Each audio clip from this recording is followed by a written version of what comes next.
Constitutional spirit ఏంటి అనేది చాలా ఆశ్చర్యం వేస్తుంది. ఇది కింది నుంచి పైదాకా ఉంది. ఇప్పుడు ఉదాహరణకు ఎవరైనా మనం వెళ్ళి ఒక ర్యాలీ చేస్తామని పోలీస్ పర్మిషన్కి అప్లై చేస్తే లా అండ్ ఆర్డర్ ప్రాబ్లం వస్తుంది, నేను అనుమతి ఇవ్వము అంటారు. చాలా సందర్భాల్లో ఉన్న హయ్యర్ లెవెల్ పోలీస్ ఆఫీసర్స్ మీడియాకు చెప్తారు లా అండ్ ఆర్డర్ ప్రాబ్లం ఉంటుందని చెప్పి అనుమతి ఇవ్వడం లేదు. కానీ వాళ్ళకు రాజ్యాంగం చదివితే, సుప్రీంకోర్టు తీర్పులు చదివితే చాలా క్లియర్గా లా అండ్ ఆర్డర్ కారణం చెప్పి ర్యాలీలు, ప్రదర్శనలు, మీటింగ్లు ఆపకూడదు. ఎందుకంటే ఓన్లీ పబ్లిక్ ఆర్డర్ డిస్టర్బ్ అవుతుంది అంటేనే చేయాలి. ఇది అనేక సుప్రీంకోర్టు తీర్పులు ఉన్నాయి. Ramesh Thapar versus state of Madras, Himmat Lal saw versus commissioner of Ahmedabad, మీకు డాక్టర్ రామ్ మనోహర్ లోహియా, ఇలా ఒక్కటి కాదు, ఒక 10 డజన్ కేసులు ఉన్నాయి. సో ఇన్ని కేసులు, ఇన్ని తీర్పులు సుప్రీంకోర్టు ఉన్నాయి. ఈవెన్ 144 సెక్షన్ కూడా లా అండ్ ఆర్డర్ కారణం చెప్పి ఆపకూడదు.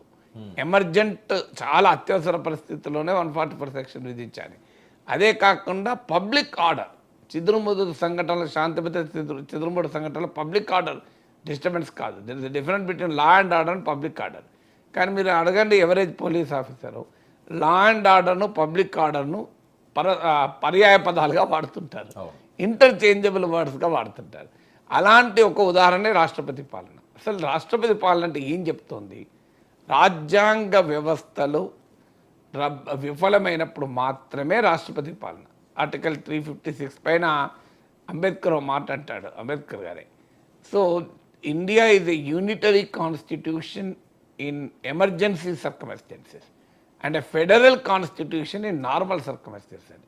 భారతదేశం సమాఖ్య రాజ్యము సాధారణ పరిస్థితుల్లో, అత్యవసర పరిస్థితుల్లో మాత్రమే యూనిటరీ రాజ్యంగా ఉంటుంది అని అంటూ article 356, I hope it will be a dead article అంటాడు.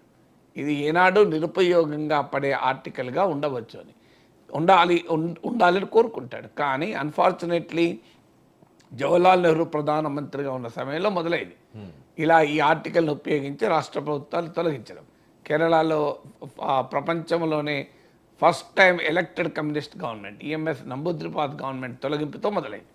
ఆ తర్వాత కనీసం ఒక 100 సార్లు దుర్వినియోగం అయ్యుండొచ్చు. ఆ తర్వాత ఎస్ఆర్ బొమ్మాయి కేసులో సుప్రీంకోర్టు చారిత్రాత్మకమైన తీర్పు చెప్పింది. ఈ తీర్పు ఏమన్నది సుప్రీంకోర్టు? అప్పటిదాకా రాష్ట్రపతి పాలన అంటే ఏంటి? కేంద్ర క్యాబినెట్ సిఫారసు చేస్తే రాష్ట్రపతి యాక్షన్ తీసుకుంటాడు. భారత సుప్రీంకోర్టు అనేక సందర్భాల్లో ఇచ్చిన తీర్పు ఏంటంటే union governments advice to the president of India is beyond the purview of courts అన్న, జ్యుడిషియల్ రివ్యూకు అవకాశం లేదు. అంటే రాష్ట్రపతికి కేంద్ర క్యాబినెట్ ఇచ్చిన సలహా న్యాయ సమీక్షకు అతీతమైంది. సో అందువల్ల సుప్రీంకోర్టు ఇన్నిసార్లు దుర్వినియోగం అవుతున్నా చూస్తూ ఊరుకున్నది. కానీ ఎస్ఆర్ బొమ్మాయి కేసులో హిస్టారికల్ తీర్పు చెప్పింది సుప్రీంకోర్టు.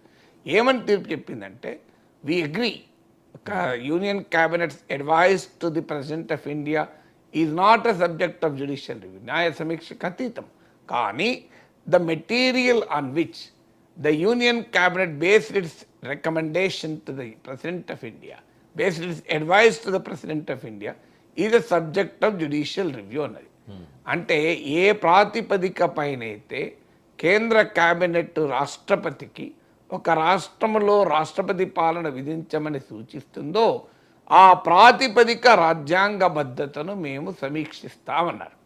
అంటే మీకు సామాన్యుడి భాషలో అర్థం కావాలంటే, వెనకడికో భర్త అన్నాడట భార్యామణితో, నీకు స్ఫూర్తి స్వేచ్ఛ ఇస్తాను టిఫిన్ చేసడానికి వాళ్ళ మార్నింగు, నీ ఇష్టం వచ్చిన టిఫిన్ చేసినా నేను తింటా, కానీ అన్నాడట. చెప్పండి అన్నాడట.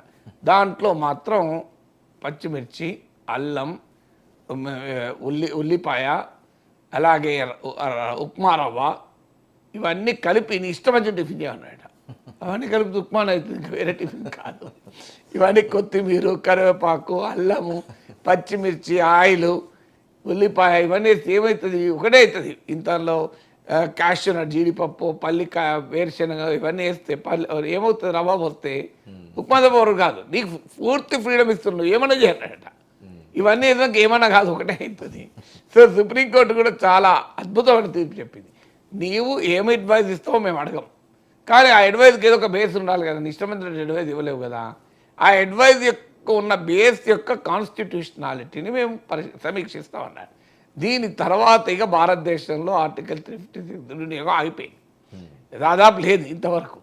సో అంటే అర్థం ఏంటి? Break down of constitution. చాలామంది ఇక్కడ కూడా ఒక పొరపాటు చేస్తుంది. ఇంతకుముందు నేను పోలీసుల వ్యవహారాలు చెప్పాను. లా అండ్ ఆర్డర్, పబ్లిక్ ఆర్డర్కు తేడా తెలియకుండా ఉన్నత స్థాయి పోలీస్ అధికారులు కూడా మీడియా ముందు మాట్లాడతారు. విచిత్రం ఏంటంటే ఆ ప్రెస్ కాన్ఫరెన్స్లో విలేకరులు కూడా అడగారు మళ్ళీ. సార్ ఇంకో ఈ హిమ్మత్ లాల్ షా కేసు ఉంది, డాక్టర్ రామ్మనోహర్ లోహియా కేసు ఉంది, రమేష్ థాపర్ కేసు ఉంది, ఇన్ని కేసులు ఉన్నాయి, మీరు రామ్లీలా మైదాన్ కేసు ఉంది, ఇన్ని కేసులు ఉన్నాయి కదా సార్, మరి మీరు లా అండ్ ఆర్డర్, పబ్లిక్ ఆర్డర్ తేడా ఉంటుంది కదా అని మీరు ఏ విలేకరుల సమావేశంలో ఎంతమంది అడిగారు మీరు చెప్పండి. సో వాళ్ళు చెప్పింది వీళ్ళు రాసుకుంటారు. So the permission for the rally was rejected by the police citing law and order concerns. శాంతి భద్రతల సమస్యలను కారణంగా పోలీసులు ర్యాలీకి అనుమతి నిరాకరించారు, కావాలంటే కోర్టుకు వెళ్ళి తెచ్చుకోండి అన్నారు రాస్తారు. సో అంటే సమస్త అజ్ఞానం సుఖీభవ అనాలి మనం. సో కానీ అలాగే ఈ రాజకీయ నాయకులు కూడా లా and order constitutional break down ఒకటే అనుకుంటారు. ఇప్పుడు జగన్మోహన్ రెడ్డి ఈ ఉపోద్ఘాతం ఎందుకు చెప్తున్నా, జగన్మోహన్ రెడ్డి ఏమంటున్నాడు? సో దాడులు జరుగుతున్నాయి, అల్లర్లు జరుగుతున్నాయి, అవి జరిగినాయా, అవి ఎవరి మీద చేశారు, గతంలో చేశారు, ఇప్పుడు చేశారు, ఆ చర్చలకు నేను వెళ్ళడం లేదు. కానీ ఫండమెంటల్ క్వశ్చన్ ఏంటి అంటే సైట్ చేస్తున్నది ఏంటి? దాడులు, ఇవే కదా. ఇవన్నీ కూడా శాంతి భద్రతల సమస్యలే. They are all problems of law and order. Law and order cannot be the ground for president rule. ఇది జగన్మోహన్ రెడ్డికైనా ఎవరికైనా అర్థం కాదు. గతంలో టీడీపీ ఇదే డిమాండ్ చేసి, ఇప్పుడు వైసీపీ అదే డిమాండ్ చేసి, అప్పుడు నేను ఇదే మాట్లాడాను, ఇప్పుడు ఇదే మాట్లాడుతున్నాను. అప్పుడో పార్టీకి రుచించింది నా విశ్లేషణ, ఇప్పుడో పార్టీకి రుచిస్తుంది. కానీ నాగేశ్వర్ ఎవరికో రుచించడానికి విశ్లేషించాడు కనుక ఏది నిజమో చెప్తాడు. భారత రాజ్యాంగం శాంతి భద్రతల కారణాన ఒక ప్రభుత్వాన్ని రద్దు చేయమని, రాష్ట్రపతి పాలన విధించమని ఎక్కడా లేదు రాజ్యాంగం. ఒకవేళ కేంద్రం చేసినా అది సుప్రీంకోర్టులో ఒప్పుకోవు. ఇది మొదటి ప్రశ్న. అందువల్ల రాష్ట్రపతి పాలన విధించడం అనే ఒక ఎక్స్ట్రీమ్ డిమాండ్. ఎస్, ఈ అల్లర్లను ఆపండి, దాడులను ఆపండి, ప్రజల మాన ప్రాణాలకు రక్షణ కల్పించండి, మా కార్యకర్తలకు రక్షణ కల్పించండి అడగచ్చు. వాస్తవంగా ప్రజలకు ఉండే సమస్య అప్పుడైనా ఇప్పుడైనా పార్టీ సానుభూతి పనులు, కార్యకర్తలు, పార్టీ వాళ్ళకి మధ్య దాడులు అయ్యేది. సాధారణ ప్రజలపైన ఎవడో చెందుకు దాడి చేస్తాడు, వాళ్ళు పరస్పరం దాడులు చేస్తారు, అధికారంలో ఉన్నవాడి ఆధిపత్యం ఉంటుంది, ఇవన్నీ జరుగుతాయి. సో అందువల్ల రాష్ట్రపతి పాలన కాదు జగన్మోహన్ రెడ్డి డిమాండ్ చేయాల్సింది. ఇది ఈ రకమైన దాడుల సంస్కృతి, పొలిటికల్ వైలెన్స్ కరెక్ట్ కాదు అని అడగాలి. అది అడగకుండా ఆయన ఏకంగా రాష్ట్రపతి పాలన అడుగుతున్నాడు. సో అయ్యారు మీరన్న రెండవ ప్రశ్న. ఇప్పుడు నేను ఇంతవరకు రాజ్యాంగం చెప్పిన, ఇక రాజకీయం. ఇప్పుడు అక్కడ ఎవరు అధికారంలో ఉన్నారు? ఎన్డీఏ అధికారం. ఇక్కడ ఎవరు అధికారంలో ఉంది? ఎన్డీఏ ఉంది. ఒక ఎన్డీఏ ప్రభుత్వం మరో ఎన్డీఏ ప్రభుత్వం తొలగిస్తారా? దేశ చరిత్రలో ఆర్టికల్ 356 దుర్వినియోగం అయింది అనేక సార్లు, 100 సార్ల పైన. కానీ ఎప్పుడు కూడా సొంత పార్టీ ప్రభుత్వాన్ని రద్దు చేసుకో